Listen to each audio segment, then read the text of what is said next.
Hello students, हमने अपने last lecture में जो है केमिकल शिफ्ट के बारे में डिस्कस किया था। फैक्टर्स अफेक्टिंग केमिकल शिफ्ट के बारे में भी डिस्कस किया था। तो इसके आगे चलते हुए हम जो है तो एक दो एनएमआर डिस्कस करेंगे और साथ में हम जो है प्रोटॉन काउंटिंग के बारे में डिस्कस करेंगे, इंटीग्रेशन के बारे में डिस्कस करेंगे। आगे जो है हम स्पिन स्प्लिटिंग के बारे में डिस्कस करेंगे। तो आपका केमिकल शिफ्ट क्या था कि जैसे आप केमिकल शिफ्ट क्या है कि आपने कुछ सिग्नल आएंगे आपके एनएमआर में विद रिस्पेक्ट टू टीएमएस कि आपका कोई कंपाउंड है उसको हम किसी सॉल्वेंट में डिसॉल्व करते हैं और उसमें सॉल्वेंट में क्या होता है टीएमएस भी हम ऐड करते हैं। तो हम जब उसका जब एनएमआर स्पेक्ट्रम आता है तो उसमें क्या होता है शील्डिंग एंड डी शील्डिंग। और वो किससे होता है? फैक्टर्स, जैसे आपके कोई फैक्टर्स हैं, इलेक्ट्रोनेगेटिव एटम लगा हुआ है आप में, आपका sp2 sp3 या sp हाइब्रिडाइजेशन है, हाइड्रोजन बॉन्डिंग है या मैग्नेटिक आयनाइसोट्रॉपी है उस मॉलिक्यूल में, उसके अकॉर्डिंग क्या होती है आपकी D shielding and shielding. D shielding means आपका सिग्नल जो है डाउन फील्ड जाता है और शील्डिंग में आपका सिग्नल जो है अप फील्ड जाता है। तो इसमें हम जो है डिस्कस करेंगे अभी 1H NMR of methyl acetate. तो इसमें क्या हो रहा है, जैसे हमने मिथाइल एसीटेट को किसी सॉल्वेंट में डिसॉल्व किया और साथ में क्या डाला, उसमें हमने TMS भी ऐड किया। तो हमारा TMS का सिग्नल कहाँ पे आता है? 0 ppm पे आता है। आपका जो NMR की स्केल है वो कहाँ से होती है? 0 से 14 ppm तक होती है। यहाँ 10 तक दिखाई है, लेकिन आपकी जो NMR स्केल होगी वो कहाँ से होती है? 0 to 14 ppm। ये आपके जो केमिकल जो कि आपके NMR सिग्नल्स आएंगे वो 0 to 14 ppm के बीच में रहेंगे, क्योंकि हमने इसमें TMS में डालते हैं। TMS में क्या होता है, सारे प्रोटॉन इक्विवेलेंट होते हैं, 12 प्रोटॉन होते हैं। तो इक्विवेलेंट होने से TMS का सिग्नल जो है एक ही जगह आता है और TNS का सिग्नल जो NMR में आता है वो कहाँ आता है? 0 ppm पे। उसके बाद हमने मिथाइल एसीटेट, जो आपका मिथाइल एसीटेट का स्ट्रक्चर इस तरह है। तो मिथाइल एसीटेट में आपने 1H NMR डिस्कस करना है। तो ये आप देख सकते हैं मिथाइल एसीटेट, ये वाले प्रोटॉन्स 3 और ये वाले प्रोटॉन्स, ये दोनों प्रोटॉन्स जो हैं ये अलग अलग इन्वायरमेंट में हैं, नॉन इक्विवेलेंट प्रोटॉन्स हैं। तो इसमें क्या होगा, आपके NMR में क्या आएंगे? 2 सिग्नल आएंगे।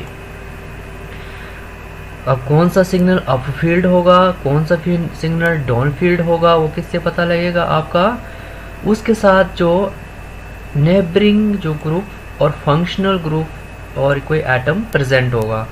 तो अगर इलेक्ट्रोनेगेटिव एटम प्रेजेंट होगा तो आपको बताया था कि इलेक्ट्रोनेगेटिव एटम की केस में क्या होता है, आपके जो प्रोटॉन्स क्या हैं वो डाउन फील्ड शिफ्ट में जाते हैं, मीन्स डाउन फील्ड आता है। तो आप देख सकते हैं ये वाले जो प्रोटॉन है यहाँ पे जो दिखाया है, इसका सिग्नल कहाँ आ रहा है? आपका इधर सिग्नल कहाँ आ रहा है? मैक्सिमम कहाँ आ रहा है? 3.6 ppm इन वाले प्रोटॉन्स का। और जो ये वाले प्रोटॉन्स दिखाए गए हैं उनका सिग्नल कहाँ आ रहा है? ये वाला, ये कहाँ पे आ रहा है? 2 ppm पे। तो इसमें क्या हो रहा है, ये वाला जो आपका प्रोटॉन्स के सिग्नल 3.6 ppm पे क्यों आ रहे हैं? क्योंकि ये वाले प्रोटॉन जो है इलेक्ट्रोनेगेटिव एटम ऑक्सीजन के साथ अटैच हैं, जो क्या कर रहा है, इस वाले प्रोटॉन्स को डाउन फील्ड में ले जा रहा है। वर्क क्या होगा, ये वाले प्रोटॉन्स में क्या है, कार्बोनिल ग्रुप प्रेजेंट है, जो कि जिसका जो है इफेक्ट जो है ऑक्सीजन से कम होता है। तो ये वाले जो प्रोटॉन्स हैं ये थोड़े से कहाँ जा रहे हैं? अप फील्ड आ रहे हैं, 2 ppm पे आ रहे हैं। तो ये वाला क्या हो रहा है, यहाँ पे मीन्स शील्डिंग हो रही है, यहाँ पे मीन्स क्या हो रहा है? D shielding. शील्डिंग मीन्स थोड़ा सा सिग्नल जो है अप फील्ड, ये वाले प्रोटॉन अप फील्ड आ रहे हैं, ये वाले प्रोटॉन अप फील्ड हैं, और ये वाले प्रोटॉन कहाँ आ रहे हैं? Down field. Down field means आपका कहाँ आ रहा है सिग्नल? 3.6 ppm, और दूसरे वाले प्रोटॉन को कहाँ आ रहा है? 2 ppm। तो ये क्या है, आपका कंसेप्ट क्या है, इसमें आपको बताया है NMR of methyl acetate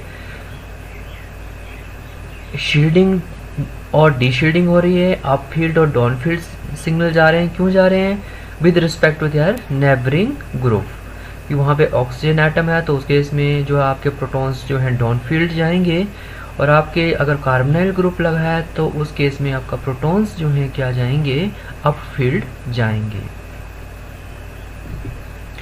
next जो हम NMR डिस्कस करेंगे 2,3-डाइमेथाइल 2-ब्यूटीन। ये NMR भी हमने किसी सॉल्वेंट में डिसॉल्व करके लिया गया है। NMR सॉल्वेंट कौन से होते हैं? आपका क्लोरोफॉर्म होता है, आपका मिथेनॉल होता है, आपका वाटर होता है। तो ये क्या है? NMR solvents. तो इसमें भी हमने TMS डाला है as a reference Singh compound. तो रेफरेंस TMS का सिग्नल कहाँ आता है? आपका 0 ppm पे। तो इसमें इस स्ट्रक्चर को आपने पहले देखना है कि स्ट्रक्चर कैसा है। स्ट्रक्चर के आप देख सकते हैं, इस स्ट्रक्चर में जो सारे प्रोटॉन्स हैं वो क्या हैं? इक्विवेलेंट प्रोटॉन्स हैं। सारे प्रोटॉन जो है इक्विवेलेंट है, और साथ में क्या है? सेंटर में एक डबल बॉन्ड भी प्रेजेंट है। मींस डबल बॉन्ड होने से क्या होता है? मैग्नेटिक एनाइसोट्रॉपी होती है। तो क्या होगा? प्रोटॉन्स जो है इक्विवेलेंट है, डबल बॉन्ड है, तो थोड़ा सा उसका सिग्नल कहाँ जाएगा? 0 ppm से आगे रहेगा। TMS में कोई भी डबल बॉन्ड नहीं होता है, इसलिए उसका सिग्नल कहाँ आता है? 0 ppm पे। लेकिन यहाँ पे डबल बॉन्ड है, 4 जो है आपके मिथाइल लगे हैं, चारों इक्विवेलेंट है, लेकिन इसमें डबल बॉन्ड है। तो आपका सिग्नल कहाँ पे आ रहा है? 1.5 ppm पे। 1.5 ppm means up field signal है। अप फील्ड सिग्नल आएगा। क्यों आ रहा है? क्योंकि इसमें चारों मिथाइल जो हैं इक्विवेलेंट हैं, और उनका एक ही सिग्नल जो है NMR में जनरेट होगा। और सिग्नल जो है 1.5 ppm पे क्यों आ रहा है? क्योंकि डबल बॉन्ड है यहाँ पे। और TMS के केस में आपको पता है, TMS में क्या होता है? सिलिकॉन होता है, और क्या होते हैं? सिलिकॉन के साथ क्या जुड़े होते हैं? 4 मिथाइल जुड़े होते हैं। तो सिलिकॉन की वजह का क्या है? इलेक्ट्रोनेगेटिविटी बहुत कम होती है, और इनका सिग्नल तभी कहाँ आता है? आपका 0 ppm पे आता है। उसके बाद हम कुछ NMR chemical shift values discuss करेंगे कि कौन कौन से कंपाउंड हैं। अगर किसी कंपाउंड में कोई एरोमेटिक है, या उसमें sp2 हाइब्रिडाइजेशन है, sp3 हाइब्रिडाइजेशन है, प्रोटॉन जो है sp3 के साथ जुड़ा है, प्रोटॉन sp2 के साथ जुड़ा है, एरोमेटिक में है, तो केमिकल शिफ्ट पे क्या क्या असर पड़ेगा, कि केमिकल शिफ्ट जो आपकी 0 to 14 ppm है वो कहाँ जाएगी, कहाँ पे रहेगी। तो आपका अगर sp3 हाइब्रिडाइजेशन होगा, इस तरह का कोई कंपाउंड होगा, तो केमिकल शिफ्ट जो है 0.9 से 2 ppm तक रहेगी। तो ये वाले, अगर आपके ये वाला सिचुएशन होगी, मिथाइल लगा होगा सिंपल, 0.9 ppm पे आपके ये प्रोटॉन्स की केमिकल शिफ्ट आएगी। अगर आपका मिथाइलिन होगा तो आपके जो मिथाइलिन प्रोटॉन्स इसके साथ जुड़े होंगे तो 1.3 ppm पे जाएंगे। अगर आपकी जो है मिथाइलिन से मिथाइन हाइड्रोजन, एक ही हाइड्रोजन लगा होगा, 3 अल्काइल ग्रुप लगे होंगे, एक कार्बन होगा, तो ये वाला जो हाइड्रोजन होगा वो 1.7 ppm पे जाएगा। तो आपका सिग्नल कैसे आएगा? सिंपल मिथाइल का 0.9 ppm पे रहेगा, मिथाइलिन का 1.3 और मिथाइन प्रोटॉन का 1.7 ppm पे। सेकंड सिचुएशन क्या होगी? अगर इस तरह की सिचुएशन होगी, ये हाइड्रोजन होगा, यहाँ पे एक और कार्बन लगा होगा, डबल बॉन्ड जेड में क्या होंगे? Carbon, oxygen, nitrogen. तो अगर ऑक्सीजन नाइट्रोजन लगे होंगे ये, तो ऑक्सीजन नाइट्रोजन आपके क्या होते हैं? इलेक्ट्रोनेगेटिव एटम होते हैं। वो क्या करते हैं? सिग्नल को थोड़ा सा डाउन फील्ड ले जाते हैं। लेकिन यहाँ पे आप देख सकते हैं कि यहाँ पे जो हाइड्रोजन आया, फिर ये कार्बन आया, फिर ये कार्बन आया, तो यहाँ पे डिस्टेंस बहुत दूर है। इलेक्ट्रोनेगेटिव एटम यहाँ पे इस प्रोटॉन से बहुत दूर है, तो आपका जो सिग्नल जाएगा वो बहुत ज़्यादा डाउन फील्ड नहीं जाएगा। वो कितने पर रहेगा? 1.5 to 2.5 ppm के बीच रहेगा। अब एसिटाइलिन का हमने डिस्कस किया था कि एसिटाइलिन हाइड्रोजन कहाँ पे जाता है? 2.5 ppm पे। उसमें क्या होता है? आपकी जो मैग्नेटिक फील्ड इंड्यूस होती है वो क्या करती है? एक्सटर्नल मैग्नेटिक फील्ड को क्या करती है? अपोज करती है। और क्या करता है? जो आपके इलेक्ट्रॉन्स हैं वो न्यूक्लियस को शील्ड करते हैं, और आपका सिग्नल जो है 2.5 ppm पे आता है as compare to that of sp2 और क्या बोलते हैं? sp2 या आपकी ओल्फेनिक प्रोटॉन्स के। और इसकी तरह यहाँ पे है, जैसे आपकी इस तरह की सिचुएशन होगी, ये वाला कार यहाँ पे एक हाइड्रोजन लगा होगा और यहाँ पे क्या है जेड लगा, जेड ऑक्सीजन हो सकता है, नाइट्रोजन हो सकता है। तो आप देख सकते हैं ये कार्बन है और यहाँ पे लगा हाइड्रोजन, तो ये डायरेक्टली इस कार्बन के साथ जुड़ा है, ज़्यादा डिफरेंस नहीं है एज कम्पेयर टू दिस। यहाँ पे डिफरेंस ज़्यादा है, ये कार्बन आया फिर ये कार्बन आया फिर आपका इलेक्ट्रोनेगेटिव लगा है, लेकिन यहाँ पे है ये कार्बन है फिर इलेक्ट्रोनेगेटिव है sp3 हाइब्रिडाइजर। तो इसमें क्या सिग्नल कहाँ जाएगा इस वाले प्रोटॉन का, ये वाला प्रोटॉन जो है आपके NMR में आएगा 2.5 to 4 ppm के बीच में, क्योंकि ये डायरेक्टली इसके करीब है। यहाँ एक ही कार्बन का डिफरेंस है, यहाँ पे 2 कार्बन के डिफरेंस के बाद आपका इलेक्ट्रोनेगेटिव लगा है, तभी सिग्नल कहाँ आ रहा है 1.5 to 2.5। इस केस में क्या होगा 2.5 to 4 ppm। तो आपने ये भी नोट करना है कि जो आपका इलेक्ट्रोनेगेटिव एटम जो आपके कंपाउंड में लगा हुआ है वो कितने कार्बन उस प्रोटॉन के करीब है या उस प्रोटॉन के बहुत दूर है। अब ये वाले केसेस देखेंगे, ये है आपके ओलिफेनिक केस। ओलिफेनिक मींस यहाँ पे डबल बॉन्ड है, डबल बॉन्ड के साथ हाइड्रोजन लगा है। डबल बॉन्ड आपको मैग्नेटिक एनाइसोट्रोपिक इफेक्ट होता है, तो मैग्नेटिक एनाइसोट्रोपिक इफेक्ट होगा तो आपका इस तरह के जो एल्कीन्स में टाइप के कंपाउंड होंगे उनमें जो आपकी केमिकल शिफ्ट होगी वो 4.5 to 6 ppm तक रहेगी।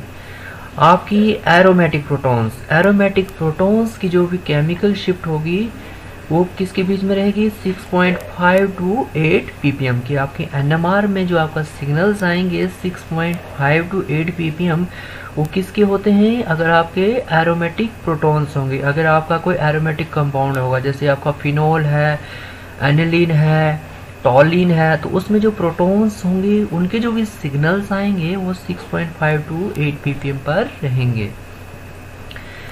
आपका जो एल्डिहाइड भी इम्पोर्टेंट है। एल्डिहाइड का जो प्रोटॉन है वो भी किस में जाएगा 9 to 10 ppm। NMR में आपका 9 to 10 ppm में जो सिग्नल आएगा वो क्या होगा एल्डिहाइड प्रोटॉन का होगा।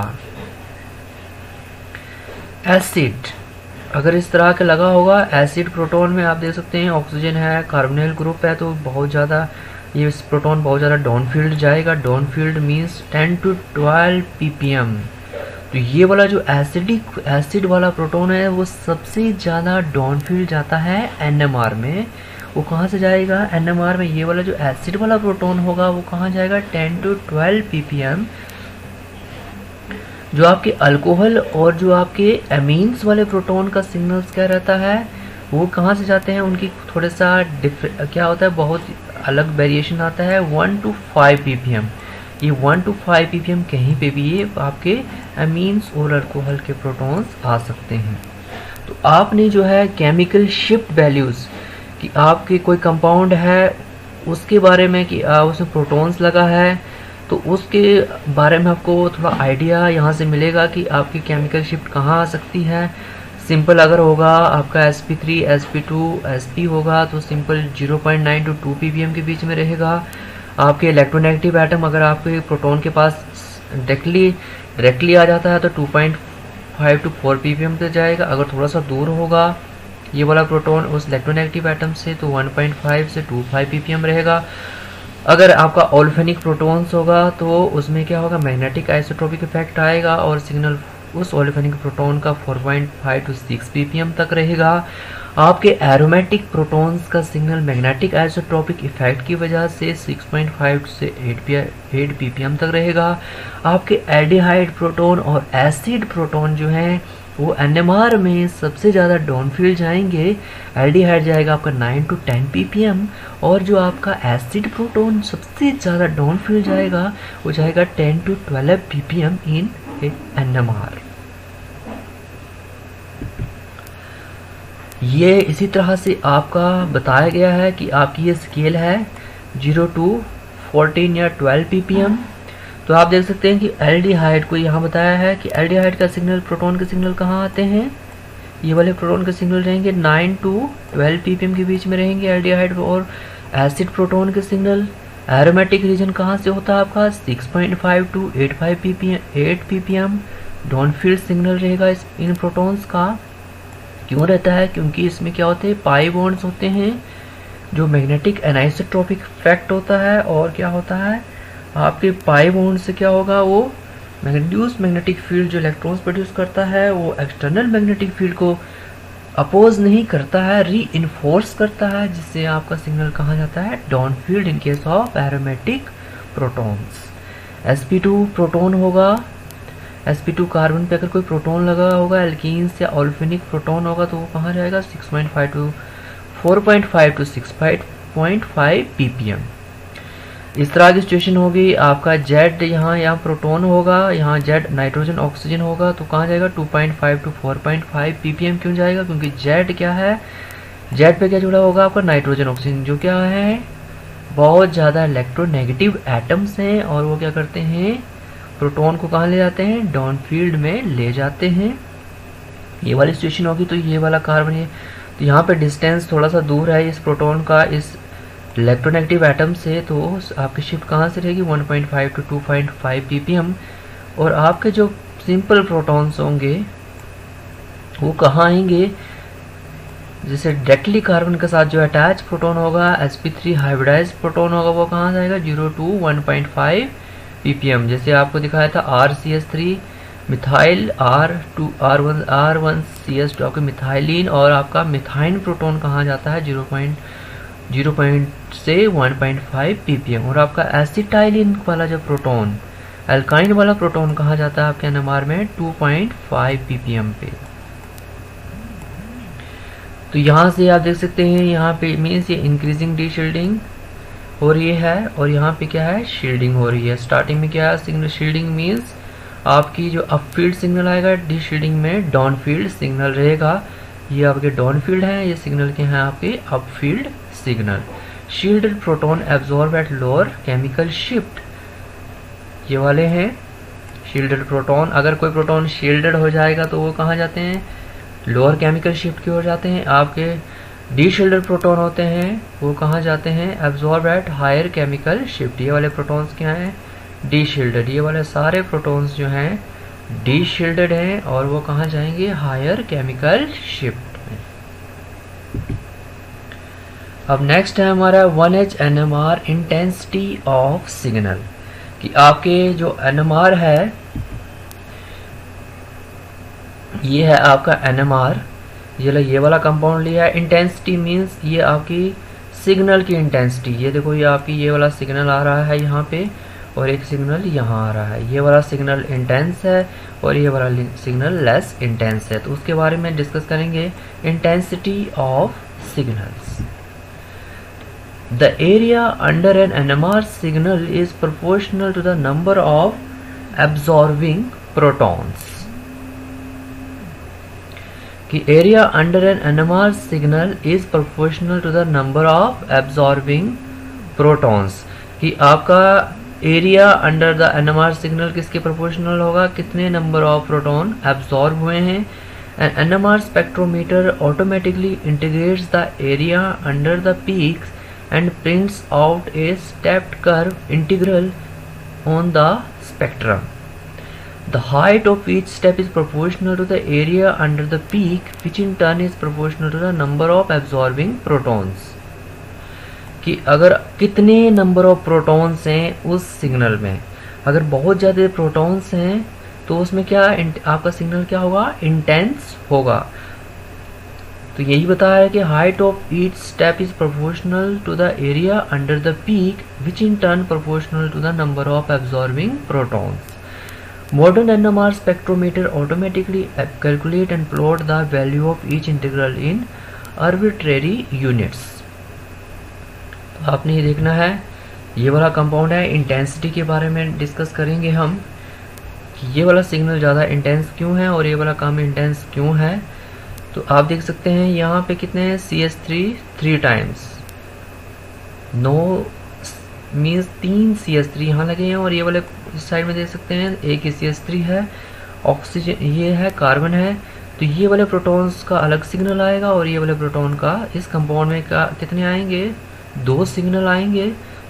ये वाला ऑक्सीजन और ये वाला, अब ऑक्सीजन जो है इलेक्ट्रोनेगेटिव एटम है, इस वाले प्रोटॉन के बहुत करीब है। तो ये वाला प्रोटॉन क्या होगा, जहाँ पे इलेक्ट्रोनेगेटिव एटम करीब होगा, ये वाला जो वाले मिथाइल जाएगा वो कहाँ जाएगा, डाउन फील्ड में। ये आपका सिग्नल आ रहा है डाउन फील्ड एट 3.2 ppm पे, ये इस वाले प्रोटॉन्स का है। और ये वो जो आपके CH3 आ रहे हैं, ये कार्बन है, ऑक्सीजन थोड़ा दूर है, तो ये वाले जो 3 CH3 का सिग्नल आ रहा है, ये आ रहा है आपका यहाँ पे 1.2 ppm पे। तो इस वाले सिग्नल में कितने हैं आपके 9 प्रोटॉन्स हैं, 3 3 9, और इसमें कितने हैं 3 प्रोटॉन्स हैं। तो यहाँ पे क्या हो रहा है 9 प्रोटॉन एब्जॉर्प्शन हो रही है। तो ये वाला सिग्नल के जितने ज़्यादा प्रोटॉन है वो सिग्नल कितना उतना ज़्यादा क्या होगा, इंटेंस होगा। इसमें 3 प्रोटॉन है तो उसका सिग्नल का इंटेंसिटी इस वाले सिग्नल से थोड़ा कम है, क्योंकि यहाँ पे 9 प्रोटॉन के सिग्नल है, 9 प्रोटॉन से ये सिग्नल आ रहा है और 3 प्रोटॉन से ये सिग्नल आ रहा है। तो आपकी इंटेंसिटी के बारे में हम बता रहे हैं कि जितने ज़्यादा आपके उस सिग्नल में जितने ज़्यादा प्रोटॉन होंगे उतना आपका सिग्नल जो है इंटेंस होगा। तो अब हम डिस्कस करेंगे इसमें कि हम जो है डिस्कस करेंगे कि हम नंबर ऑफ प्रोटॉन्स को कैसे काउंट करते हैं। कि हमारे पास अगर कोई कंपाउंड है जिसका मॉलिक्यूलर फार्मूला C9H10O2 है, gives the following integrated NMR 1H NMR spectrum, how many proton give rise to each signal. तो आपका इस तरह से आपका सिग्नल आएगा, जैसे यहाँ पे आ रहा है 1 2 3। तो NMR में क्या करते हैं, हम पहले इंटीग्रेट करते हैं, इन सिग्नल्स को इंटीग्रेट करते हैं। इंटीग्रेट क्यों करते हैं कि इसमें कितने प्रोटॉन्स हैं, कि इस सिग्नल में हमें अभी अब बताना है कि इस सिग्नल में कितने प्रोटॉन्स हैं, इस सिग्नल में कितने प्रोटॉन्स हैं और इस सिग्नल में कितने प्रोटॉन्स हैं। तो हमने प्रोटॉन कैलकुलेट करने हैं।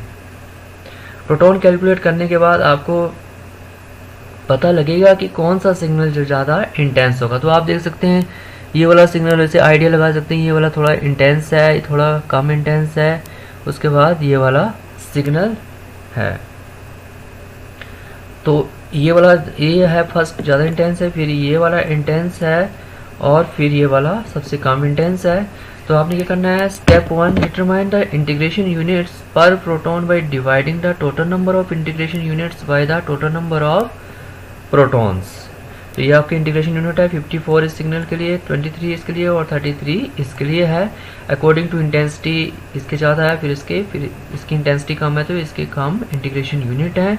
तो आपने लिखना है total number of integration units कितने हुए, इनको प्लस करना है, 54 23 33, तो 110 यूनिट्स हुए। टोटल नंबर ऑफ प्रोटॉन्स कितने बताए इस कंपाउंड में, 10 बताए हैं, वो लिखने हैं। अब डिवाइड करना है 110 यूनिट्स से, 10 प्रोटॉन क्या है 11 यूनिट्स पर प्रोटॉन, ये आएगा। आपने स्टेप 1 में ये निकालना है। स्टेप में 2 में क्या करना है, determine the number of proton giving rise to each signal. आपको अब बताना है कि जो सिग्नल बने हैं हमारे कि कितने प्रोटॉन से, ये सिग्नल जो है कितने प्रोटॉन से बना है, ये वाला कितने प्रोटॉन से बना है और ये वाला कितने प्रोटॉन से बना है।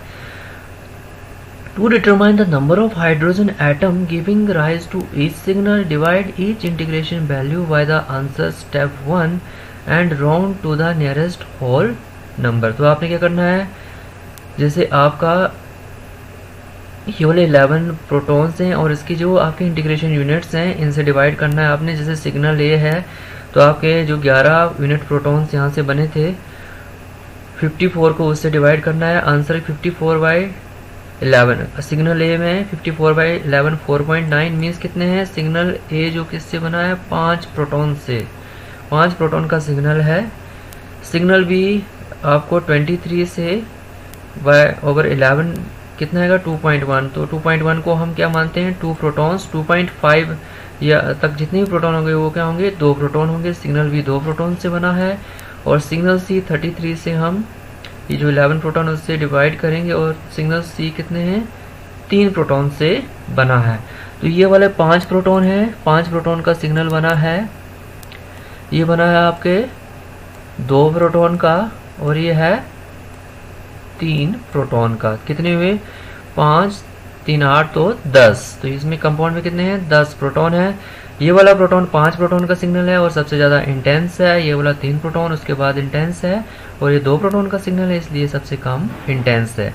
तो जिस पीक में अगर कम प्रोटॉन हो गए वो तो उसकी उस पीक की इंटेंसिटी कम होगी। आपको कोई NMR आएगा, उसमें आपको 3-4 सिग्नल दिए होंगे और बताना होगा कौन सा, किस प्रोटॉन में सबसे ज़्यादा, किस सिग्नल में सबसे ज़्यादा हाइड्रोजन होंगे।